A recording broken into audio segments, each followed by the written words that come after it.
Magkakasabay na naman ang pag-shutdown ng ilang malalaking planta ng kuryente kaya posibleng makaranas ng brownout ang ilang lugar sa Luzon sa weekend.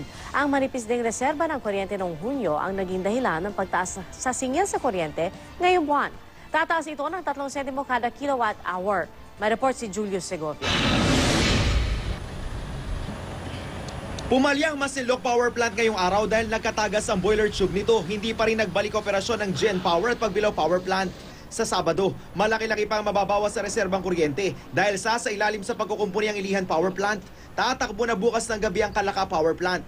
Pero konti pa rin daw ang reserbang kuryente ngayong Sabado at Linggo, kaya't posibleng mag-brownout. It will get worse if there is no additional supply. But the good thing is there is additional supply. Ang question lang naman tinitingnan natin, are they coming in on time? We always try to make sure that there is no power interruption. Sabi ng DOE, pwedeng humingi ng ayuda sa Visayas pero yan ay kung sobrang power supply nila. Nakaraniwan din namang delikado. Naka-standby rin ang Interruptible Load Program o ILP ng Meralco na ginamit din noong Mayo kung kailan nag-red alert ang Luzon. It is our understanding that the situation will only be for Saturday because for Sunday we expect load to be much lower and the situation to be not as critical. Ang pagbagsak ng mga planta noong isang buwan na nagdulot ng manipis na reserba ang rason ng Meralco kaya may taas singil sa kuryente ngayong Hulyo.